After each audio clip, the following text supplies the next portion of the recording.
Hey, what's going on, parents? Welcome back to another edition of Teenager Tuesday.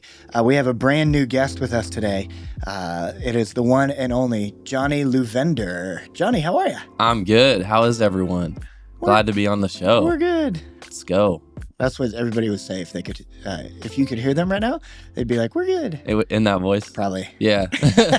No, hey, if y'all haven't met Johnny, probably most of you haven't if you aren't a part of the Prosper campus. He's a student pastor up at Prosper, recently started. Yes. This semester. I think it's 2 months. 2 months as of recording this. Yeah. And then what is it in December 3rd? What will that, how many months will that be? 4 months? Oh, yeah, you're right. December 3rd. Yeah, I'm not good at math, but it sounds 4 months. Yeah. August, September, October, November. Whoa. Yeah. Whoa, four going on 5. Four going on. Dude, you've been here forever. Yeah, I'm seasoned. Well, I'm glad you're on the podcast. We are in a series called How to Capitalize on ... And this week, that ... is simply the month of December. I was originally going to say the holidays, but we've done a lot of stuff around the New Year's. You can go back and listen to some podcasts about that. And we're already past Thanksgiving. So you can't capitalize on Thanksgiving. It's if you haven't. It's next gone. year. Yeah. Yeah, next year. You got it. No, but we want to help. Today is a lot of quick tips, more so than we've had it from the other ones. So we've got 11 quick tips on making the most out of the month of December, which obviously culminates into Christmas. And number one is simply get ahead.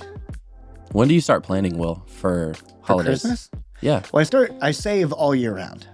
Really? I save money for Christmas presents. That way I'm not like getting to November and I have to put a bunch of money into savings. I save a little bit every month.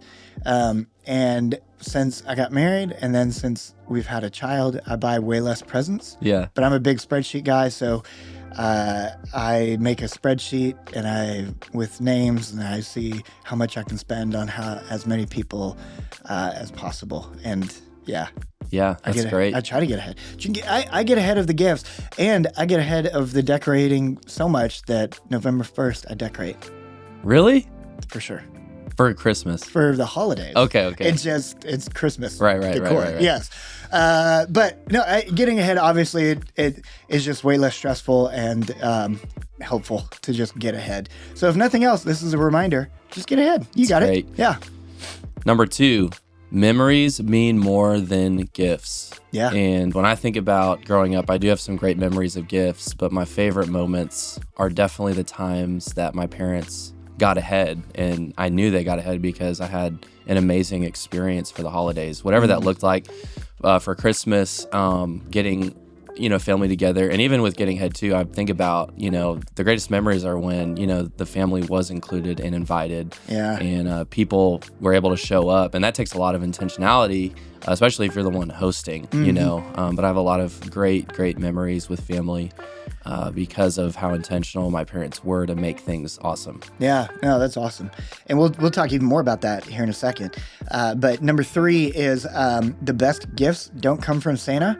Now, if your kids, they're all teenagers or older or something, maybe you stopped doing the Santa thing. Johnny, you might not believe this, but years ago, somebody was preaching at Hope Students in a middle school service and talked about how Santa wasn't real. And oh my gosh, I don't know if I've ever talked with an angrier parent before. Wow. I still get gifts from Santa, so I don't know. Oh, do you do? Yeah. Okay, that's good. And you've been good, right? Yeah. You've been absolutely nice. So if you're still doing that, hey, just do the cheaper gifts. Mm-hmm. Right. Not the more expensive. Or even the more intentional ones. The biggest ones, the ones that people are asking for. Make sure you put your name on it, whether you do this Santa thing or not. Right. So, yeah. And I think so. Number 4 ties in with gift giving because a great tool is just using Amazon.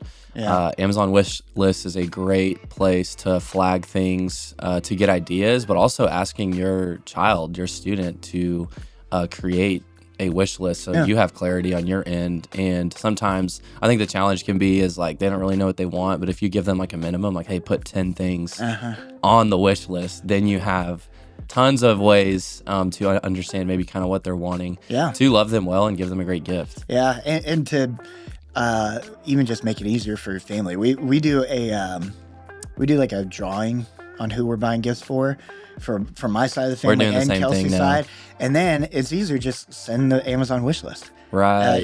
And that makes it a whole heck of a lot easier for like getting gifts for my sister that lives in LA, or I don't know if I'm going to see my family in Waco, or whatever.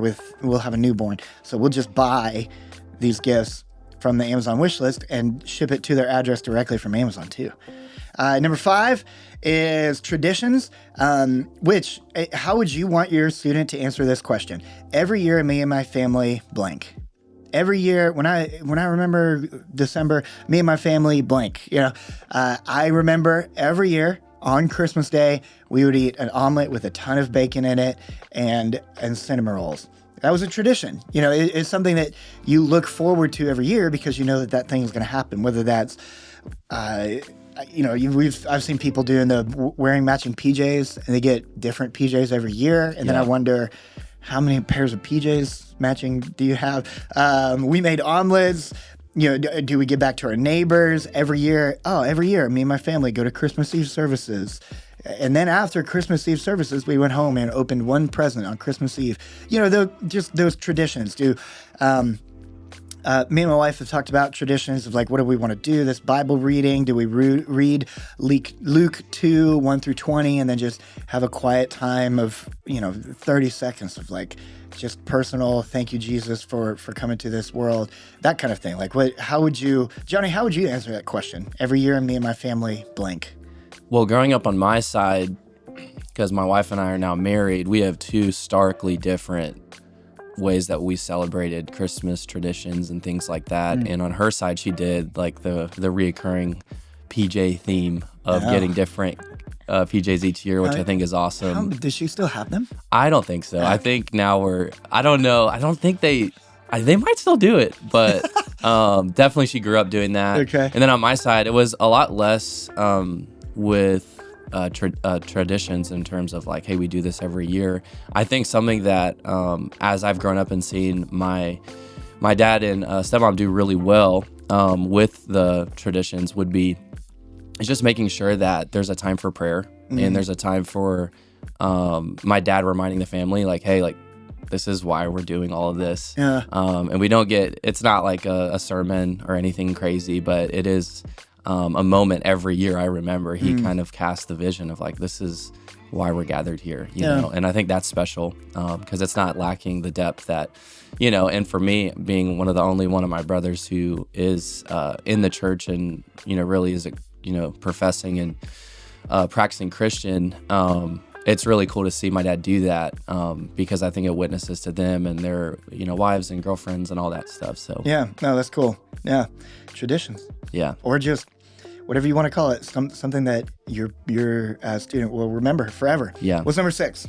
Number 6, so remember the friend factor. And I can speak to this personally and just share just about why this is important. But think about closest family and friends, maybe that you guys have or of your students.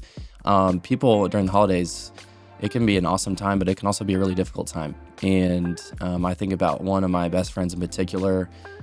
His mother just walked through a divorce, and we got to invite them to be a part of Thanksgiving, Christmas, in the past couple years. Yeah. And it's really like an unsaid, like, hey, we're just going to be willing to include people, but just make it a safe, special place if you're hosting Christmas for more than just your family. And I think there's people that you can definitely consider. Oh, yeah. Yeah. Number 7 involved the whole family in planning.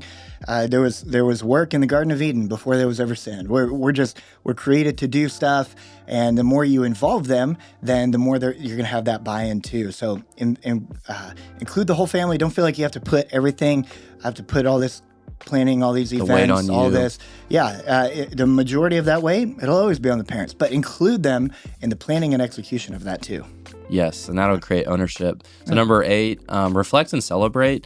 Definitely take a moment as a parent. I would reflect and celebrate each of your children, maybe one-on-one, but also maybe in front of the family. I think that's a great culture to build.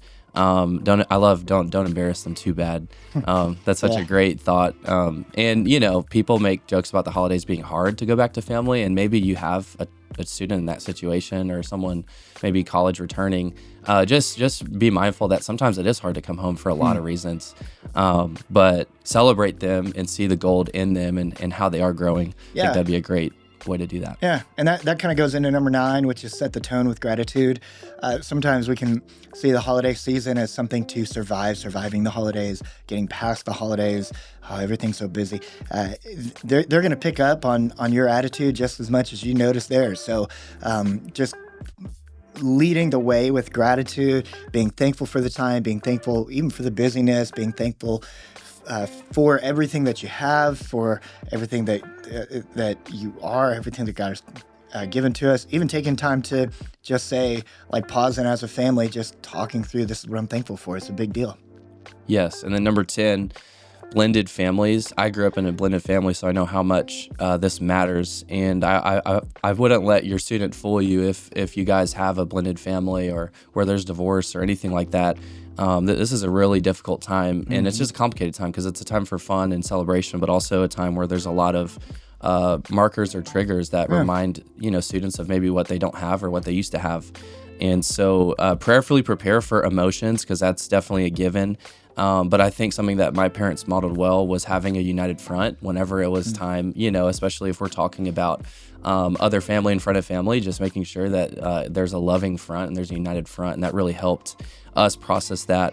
And I just wouldn't take it too seriously, just the pressure to feel like you have to have a better Christmas or better holiday because next year they're with the other. Oh, yeah. And that's a real thing. They're going to remember yeah. But if you do all the steps that we've talked about and you create a loving environment and you celebrate and you speak life, you give great gifts, I think that's what's going to matter. Yeah, over time, yeah. Ask the question. You can only control you.